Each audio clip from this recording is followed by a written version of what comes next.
தைப்பூசம் வரலாறு. தமிழ் கடவுளான முருகப்பெருமானின் திருவிழாக்களில் முக்கியமானது தைப்பூசமாகும். இது தை மாதத்தில் பூச நட்சத்திரத்தன்று பௌர்ணமி தினத்தன்றோ அல்லது அந்த தினத்தையொட்டியோ தைப்பூசம் கொண்டாடப்படுகின்றது.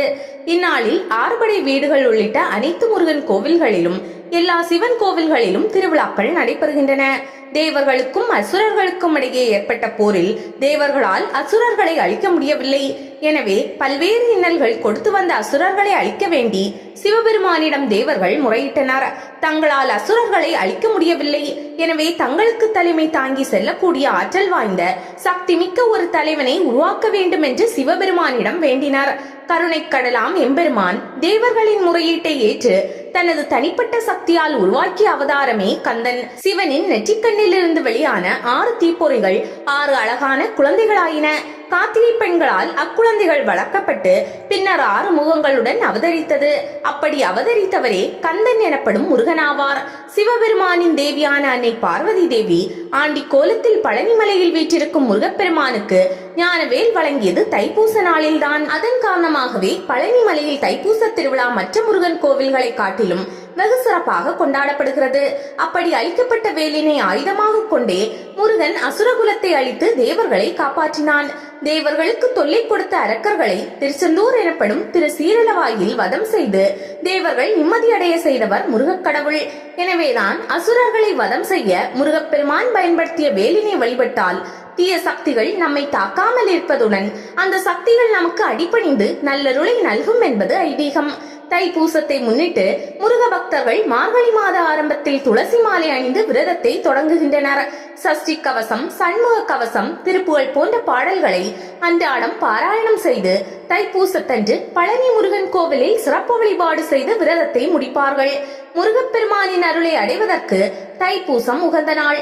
முருகப்பெருமானின் 6 படை வீடுகளிலும் முருகனடியார்கள் பல பாத யாத்திரையாக சென்று தைப்பூசத்தன்று முருகனை தரிசித்து விரதத்தை நிறைவு செய்யும் வழக்கத்தை கொண்டுள்ளனர். தைப்பூசத்தன்று முருகனுக்கு காவடி நேர்த்திக்கடன் செலுத்துவதையும் பக்தர்கள் வழக்கமாக கொண்டுள்ளனர்.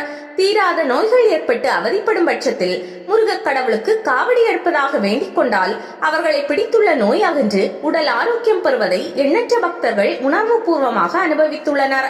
தங்களின் வேண்டுதல் நிறைவேறியதும் பழனி முருகன் கோவிலில் பக்தர்கள் தைப்பூச தினத்தன்று காவடி நேர்ச்சையை செலுத்துகிறார்கள். தைப்பூச திருநாள் 11/2/2025. தமிழ்நாட்டில் தமிழர்கள் பலரும் கொண்டாடும் முக்கியமான நிகழ்வாக தைப்பூசம் இருக்கிறது.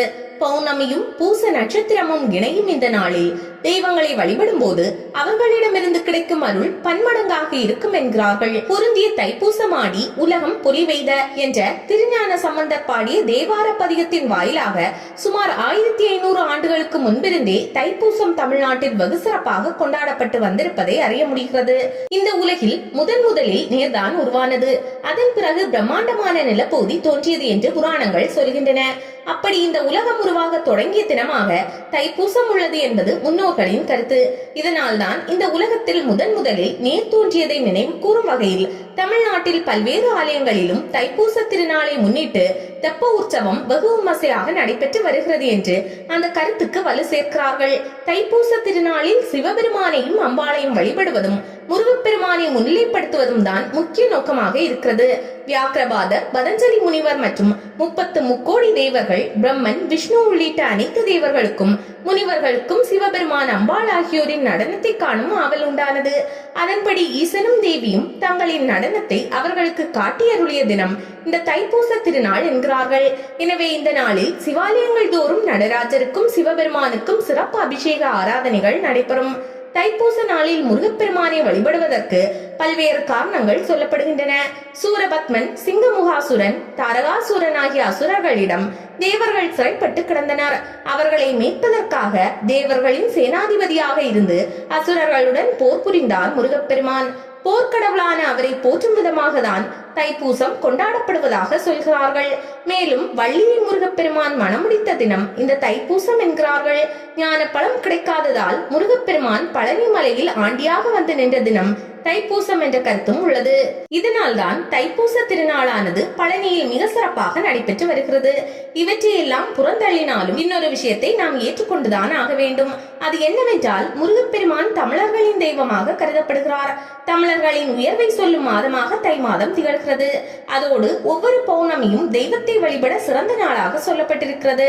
அந்த வகையில் தமிழர் மாதமான தை மாதத்தில் தமிழ் கடவுளான முருகப்பெருமானை பௌர்ணமி தினத்தில் வழிபடுவதால் தைப்பூசம் சிறப்புக்குரிய நாளாக மாறியிருக்கலாம் என்பது பலரும் ஏற்றுக்கொள்ளும் ஒரு கருத்தாக இருக்கிறது. இந்த நாளில் முருகப்பெருமானின் அனைத்து ஆலயங்களிலும் சிறப்பு வழிபாடு நடைபெறும்.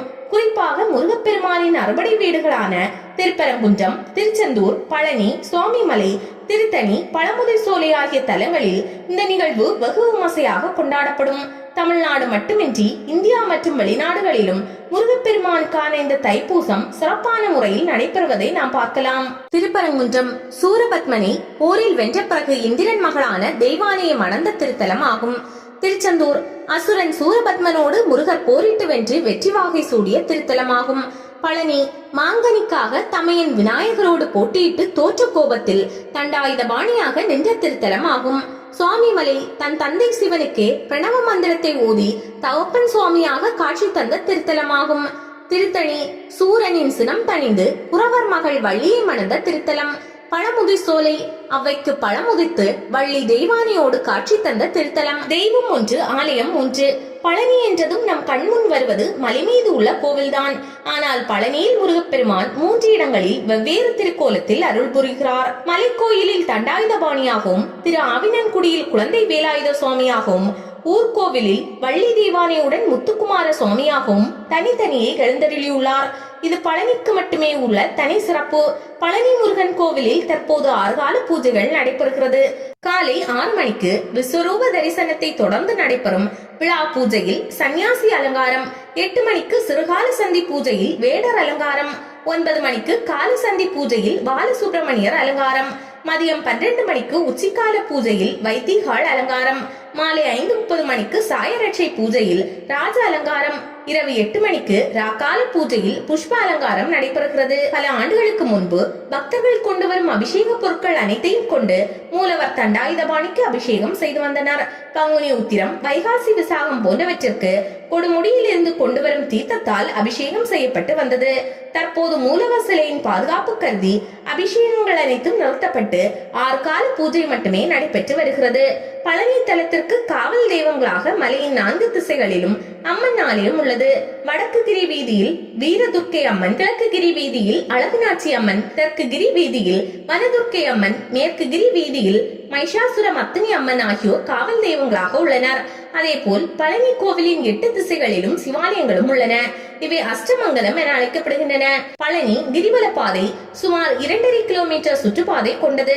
மலையை சுற்றிய பகுதியில் கடம்ப மரங்கள் அதிகமாக உள்ளதால் காலை மாலை வேளையில் கிரிவலம் செல்லும் போது வீசும் காற்று உடலுக்கும் மனதுக்கும் புத்துணர்ச்சி தருகிறது. சூரிய பகவான் வெம்மையால் வாடும் நாளில் மக்கள் வெளியே செல்வதை தவிர்ப்பது வழக்கம். ஆனால் பழனியில் பங்குனி மாத கடைசி 7 நாட்கள், சித்திரை மாத முதல் 7 நாட்கள் பழனி மலையை கிரிவலம் வருவது அக்னி நட்சத்திர திருவிழாவாக கொண்டாடப்படுகிறது.